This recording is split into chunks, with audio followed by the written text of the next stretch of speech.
We're glad you could join us for this edition of Iran. Now's the time for us to give you a glimpse of our ancient civilization. Salam. Welcome to Iran. This week on Iran, we'll have a look at tea beverages, famous historical sites in Shiraz,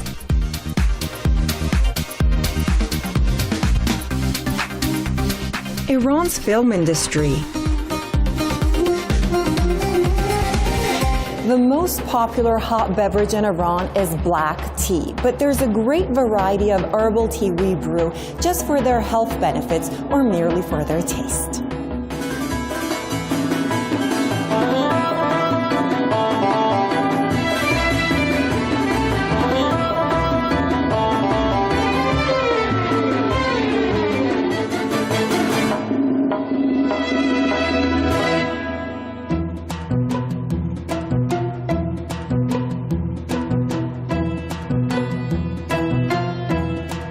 The green plains in the south of the Caspian Sea are a sight for sore eyes. The great climate, the fresh spring waters, and the quality of the soil has also made this area the center of Iran's tea production industry. The cultivation of tea in the Gilan and Mazandaran provinces began in the early 90s, and some 30 years later, the first modern-style tea factory was built. Tea has always been the drink of choice in Iran, and it is roughly estimated that Iranians use 100,000 to 150,000 tons of tea leaves every year. So we know that Iranians are in love with tea, and by that I'm not just talking about green or black tea. Herbal tea is very popular in the country. It's refreshing, it's tasty, and full of health benefits. So go ahead and choose one, depending on your mood. Herbal tea has been used as old as history, and besides being a delicious, warming and caffeine-free beverage, it has also lots of wonderful health benefits and healing powers. From soothing a troubled tummy to easing a troubled mind, herbal tea is a great source of vitamins and minerals.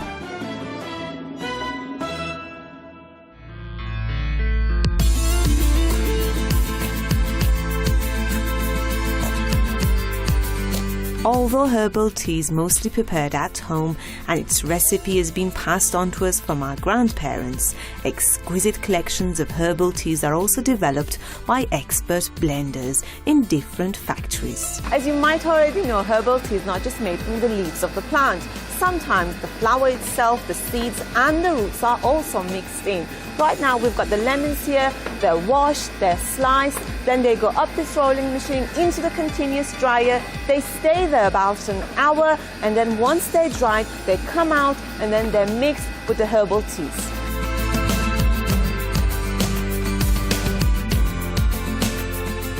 This red flower is called Reza, and it's mostly cultivated in the southern provinces of the country. Now, Roselle is widely known for its antioxidant properties as well as lowering blood pressure. Now, in this factory, every day 15,000 of these boxes are packed and sent to different parts of the country as well as around the world. قدمت دمنوش‌های ایرانی همونطوری که از کتیبه‌های موجود برمیادش به بیش از 2000 سال قبل برمیگرده که یکی از دمنوش‌هایی که در این کتیبه‌ها ما مشاهده می‌کنیم دمنوش هوم یا پراهوم هست که امروز به افدرا میشناسیمش.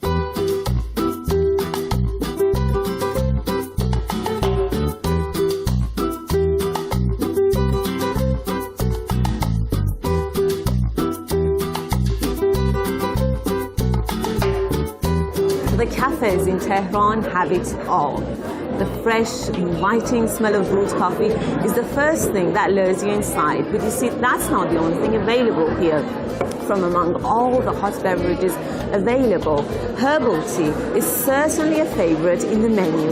I just had a very special tea back there, and I've heard that it's Reza's speciality. So I asked him to spill the beans and tell me about its secret ingredients.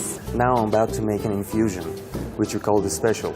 It is special because it consists of so many different things, so many healthy things. And we're gonna call it cold tea, you know, because when you catch cold, it's you might probably want to drink this infusion because it's so healthy. And So in went the white tea, cardamom, honey, fresh ginger and the lemon, a divine blend that certainly ignites all your senses. For Iranians, herbal tea is really more than just an ordinary drink. It's been part of our daily lives, a heart-warming pick-me-up that brightens our day. Whether we're among our friends in the coffee shop or spending time with the family, tea time has always been a time to unwind and loosen up. Now, when these moments are filled with a sip of herbal tea, then we also get to enjoy the benefits. Hoda Lezgee for another edition of Iran.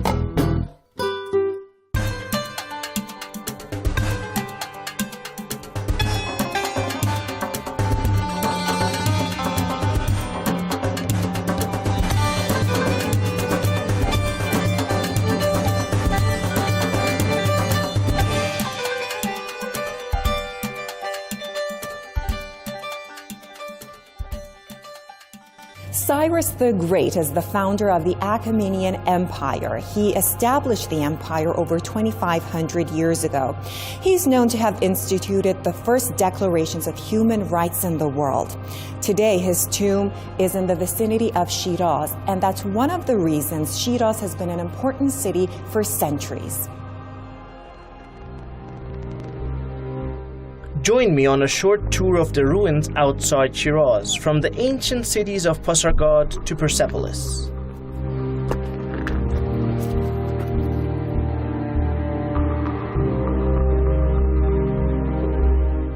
An hour drive from Shiraz lies Pasargad, an exceptional witness of the Achaemenid Empire, showcasing the earliest manifestations of Persian art.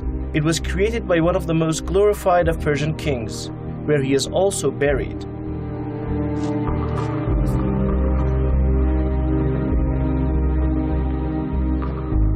The most prominent structure in Pasargad is the tomb of Cyrus the Great. But who was Cyrus the Great? He was the first Persian king to set up the first Persian dynasty 2,500 years ago. Cyrus is known to have valued the rights of people, and the Cyrus Standard is believed by archaeologists to be the oldest declaration of human rights. The empire he established is considered to be the first empire that respected the cultural diversity of its different peoples. This was also reflected in the Achaemenid architecture that was a synthetic representation of different cultures. Looking at this building and walking here is like walking in history. They say this building was like an old big prison in the past, or maybe a big tomb, but all that is left is this single wall.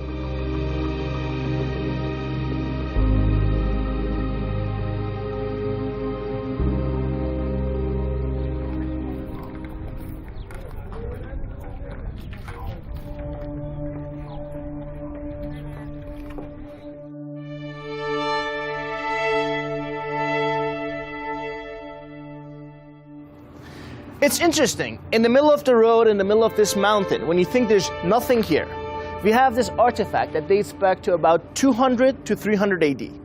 It's called the Naqsh-e-Rajab, or the hero's representation. It was its old name. But this makes you wonder, how many more of these lie in the mountains here? Just a few hundred meters away lies an ancient necropolis originally believed to be a depiction of mythical hero Rostam, giving it the name Naqsh-e-Rostam. The necropolis is at a considerable height above the ground. Wow, look at this. This was built hundreds of years ago with tools unlike those we have today for 4 Persian kings. It's quite interesting. It's quite amazing. Darius the Great of the Achaemenid Empire was buried here.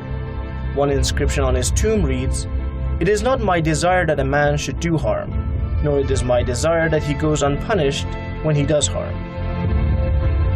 Every one of these carvings you look at has a story behind it. Let's say this one. This is the story of the Iranian king Hormuz winning a war in about 300 AD over the Greeks. The one with the bigger horse and the bigger spear and the bigger body is obviously the Persian king. And the one with the smaller one is on the ground is the Greek one. These were usually drawn after a victory in war.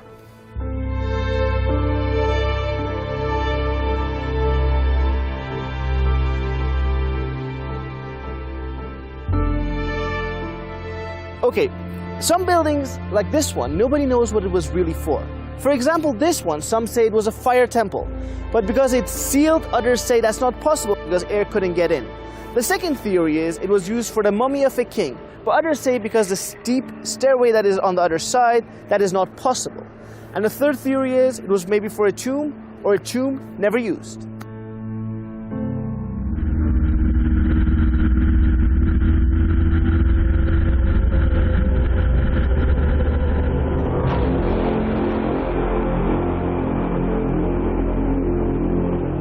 A site on the World Heritage List is the ancient ruins of Persepolis.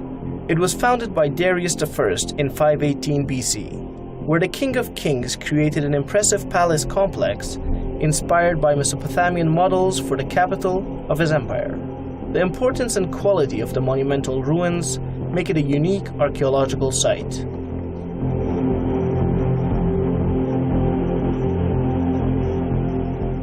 This is one of the oldest historic sites of the world, and the oldest historic site of the Persian Empire that is left intact in Iran, the Persepolis. To enter the Persepolis, we must enter the gates.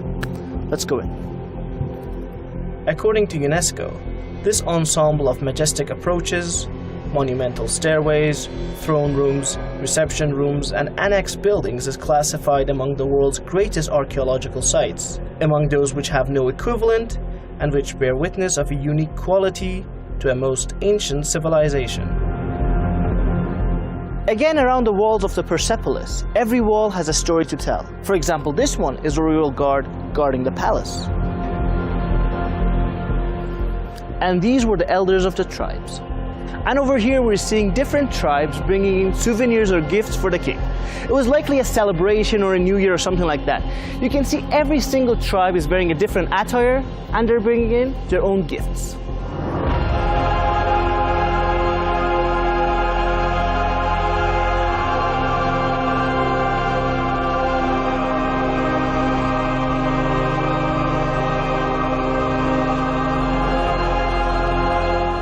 The city was eventually burnt by Alexander the Great in 330. Historian Plutarch writes, its treasures were carried on 20,000 mules and 5,000 camels. You do the math. From Persepolis, I'm Pedram Khodadadi for the Iran program.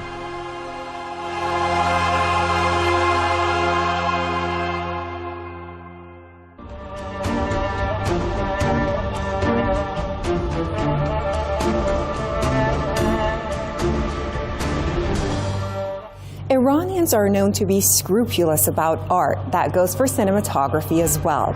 Less than a decade after the first sound picture was made in the world, Iran made her first sound picture in the early 1930s. That was about 85 years ago. Let's take a look at Iran's film industry today.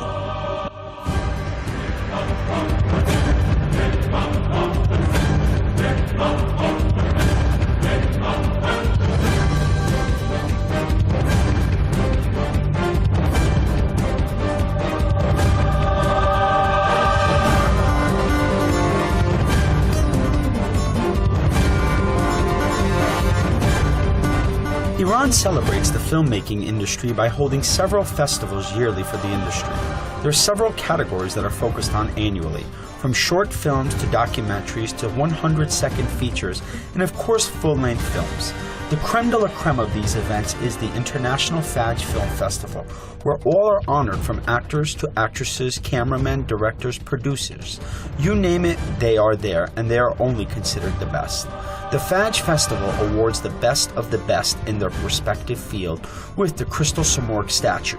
The Fajr Film Festival started in 1983. It was intended to be as magnificent and spectacular as possibly can be.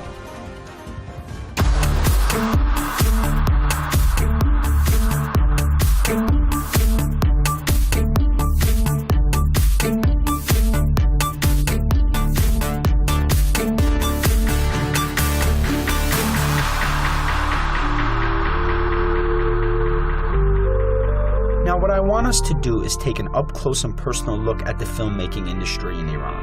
Let's take a trip behind the scenes of Iran's filmmaking industry. We'll take a look at the whole kit and caboodle of what goes into filmmaking. Let's talk to some stars, the people that put the puzzles together, the people that truly make the word showtime into a reality.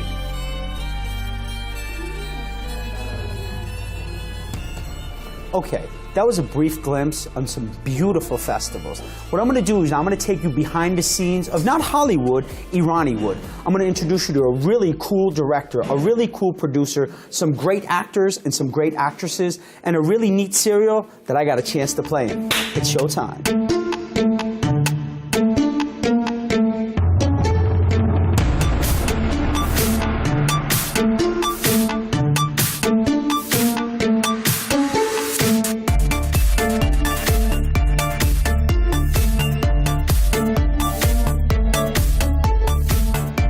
Play is the name of an amazing serial being made for Iranian television as we speak. Now, we're going to go behind the scenes of this serial. We will get to meet some of Iran's best and brightest stars and an amazing director.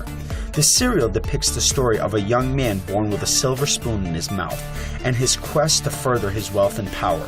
Yet through it all, it's truly a funny story that bids several people against each other.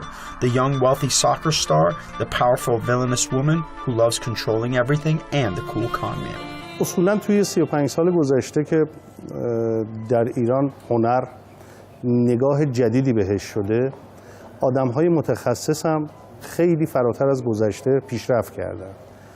ما خیلی از تصویربردارا و فیلمبردارهایی داریم که شاید توانایی‌هاشون در سطح جهانیه. ممکنه اون امکانات فیلمبردارهای جهان رو نداشته باشن، ولی با همین امکانات موجود که حالا خیلی هاشم خوب هستن، واقعا اونقدر هم پایین نیستن، میتونن چیزهایی رو خلق بکنن که با کپی‌های خارجیش برابری بکنه. اینه که فکر میکنم پشت صحنه ما هم توی چند سال گذشته خیلی پیشرفت کرده.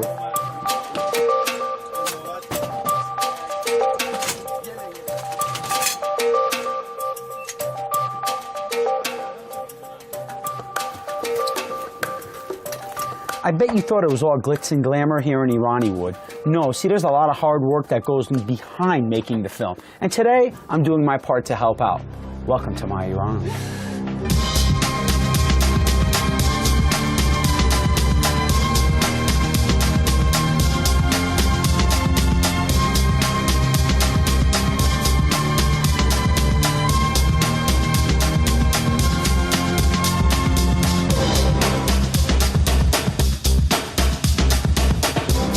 ایران داره یک سینمای خاصه، سینمایی که با تمام دنیا تفاوت داره، حرف خودش رو میزنه، شرایط خودش رو داره، المانهای خودش رو داره و به لحاظ شاید ما از لحاظ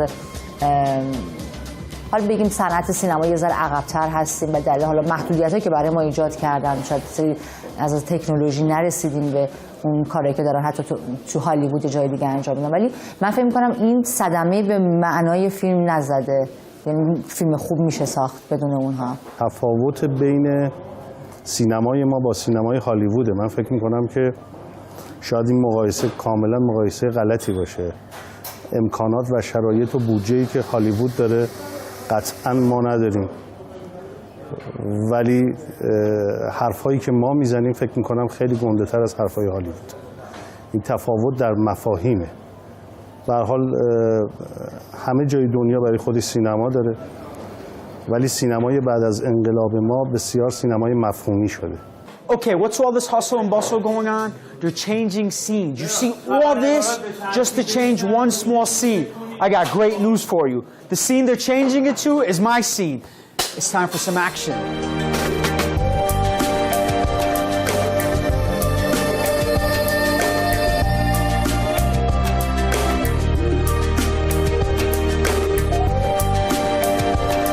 What's really cool for me about the last play was that I myself got to act in it. I played the small role of Coach Mendez in the serial. My part is a foreign soccer coach brought in to Iran to run the soccer team. When I started playing this role, that's when I realized how hard it is to play in a film or a movie or anything that has to do with acting. I got a first-hand look at what goes on, from having to be on location of the film every single day at a very early time, to the painstaking preparations. From the smallest detail, everything is checked and double-checked. The director runs the show. He has an eye for anything that's happening, and even the smallest mistakes can cause severe problems for the shooting. Well, let's keep going with a trip inside Iranian. Let's have a glimpse of some other films being made. توی این سال‌هایی که من دارم کار میکنم، چیزی که راجع به سینما ایران خیلی بر من عجیبه اینه که بیننده ها باهاش یه رابطه عاطفی دارن بیشتر از این که درگیر تکنیک بشن تو سینما ایران.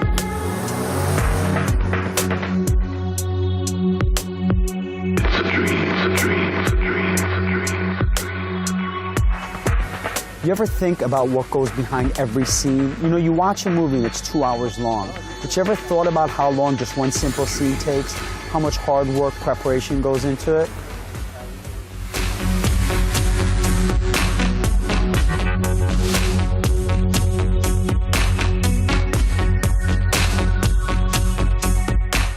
One of the most important genres of filmmaking in Iran is films made in regards to Saddam Hussein's aggression and imposed war against the Islamic Republic of Iran that lasted some odd 8 years.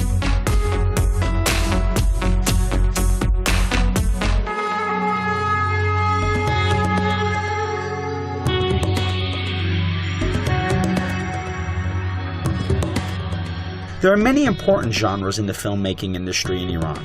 The films being made here and in the past tells the tales of Iran's culture, which dates back to several thousands of years ago.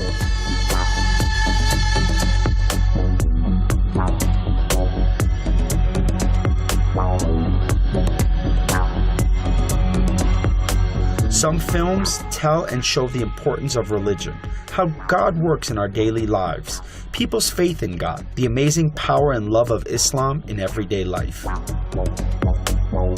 Many films depict the problems of today's society and how to deal with them. Some films even go so far as showing different attitudes of different people and how they can all get along. ما توی کشورمون به دلیل داشتن خیلی از محدودیت‌هایی که حالا فرهنگمون شاید سینمامون داره خیلی سختی ها متحمل میشیم. شاید تصویر این که ما توی پشت صحنه چه کارهایی میکنیم خیلی سخت باشه، ولی یه جمله معروف وجود داره که میگه آدم همیشه تو محدودیت ها ستاره میشه دیگه. ما هم تمام تلاشمون اینه که تو این محدودیت ها ستاره شیم. Iran, along with China, has been lauded as one of the best exporters of cinema in the 1990s. Some critics now rank Iran as the world's most important national cinema, artistically with significance that invites a comparison to Italian neorealism and similar movements in the past decade. A range of international film festivals have honored Iranian cinema in the last 20 years. World-renowned Austrian filmmaker Michael Haneke and German filmmaker Werner Herzog, along with many film critics from around the world, have praised Iranian cinema as one of the world's most important artistic cinemas.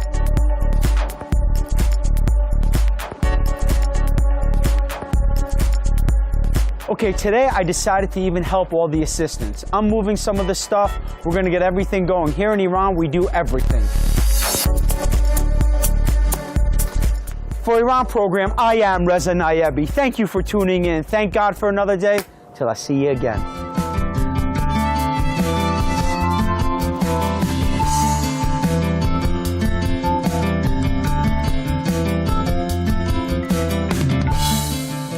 Before we say goodbye, a quick reminder of our contacts. Our email address is iran@presstv.ir and our Facebook page is Iran Press TV. There you can communicate with our reporters. And on YouTube, we've uploaded all the features produced for this program. That's Iran Program Press TV on YouTube. Thank you for watching Iran, everybody. Have a nice day. Khoda Nigahdan.